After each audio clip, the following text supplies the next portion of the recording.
سيد الجن والبشر صلى الله عليه وسلم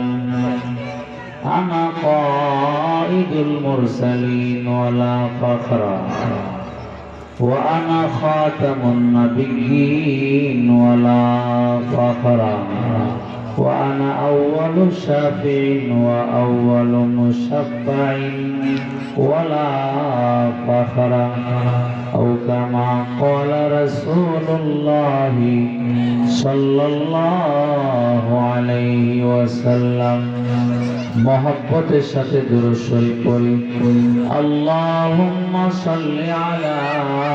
মুহাম্মাদিন ওয়া আলা আলি মুহাম্মাদ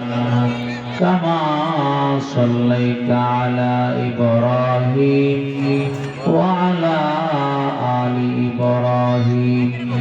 ইন্নাকা হামিদুম মাজিদ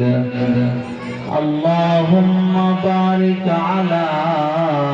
محمد وعلى آل محمد كما باركت على إبراهيم وعلى آل إبراهيم إنك حميد مجيد سبحانك لا علم لنا إلا ما علمتنا إنك أنت العليم الحكيم আলীনগর উলামা ও যুব সংঘের উদ্যোগে ইসলামী মহাসম্মেলনের অত্যন্ত শ্রদ্ধাভাজন সম্মানিত সভাপতি সাহেব, আসর নামাজের পরে বড় গুরুত্বপূর্ণ সময়, যেই সময় আল্লাহ পাকের দরবারে দোয়া কবুল হয়। সর্বপ্রথম এখানে বসে আকায়ে নামদারে তাজদারে মদিনা সরদারে দু জাহান সৈয়দুল মুরসালিন খাতামুন নবিয়্যিন রাসূল আকরাম রাসূল মুকাররম সাল্লাল্লাহু আলাইহি ওয়াসাল্লামের উপরে কয়েক মর্তবা দুরূদ শরীফ পাঠ করলাম। আমরা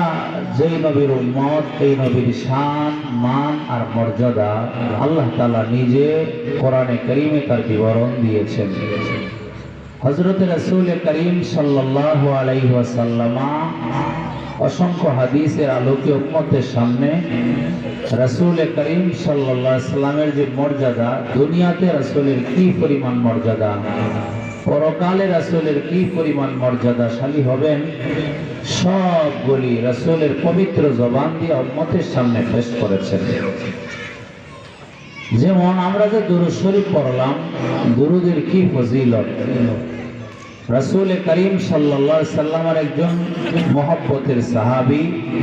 হযরত আব্দুল্লাহ ইবনে মাসউদ রাদিয়াল্লাহু তাআলা আনহু, উনি বলেন, عن عبد الله بن مسعود رضي الله تعالى عنه قال قال رسول الله صلى الله عليه وسلم إن الملائكة سياحين في الأرض يبلغوني من أمتي السلام। হযরত আব্দুল্লাহ ইবনে মাসউদ রাদিয়াল্লাহু তাআলা আনহু বলেন, রাসূল করিম সাল্লাল্লাহু আলাইহি ওয়াসাল্লাম ১৫০০ বছর আগে উম্মতের সামনে বয়ান করে গেছেন, উম্মত, আল্লাহ তাআলা বিভিন্ন স্তরের ফেরেশতা আল্লাহ সৃষ্টি করেছেন। কিছু কিছু ফেরেশতা আছে হামালাতুল আরশ, আল্লাহর আরশ বহন করে আছে,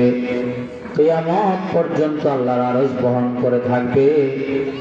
একটা মুহূর্তের জন্য এই হুকুম তারা লঙ্ঘন করবে না।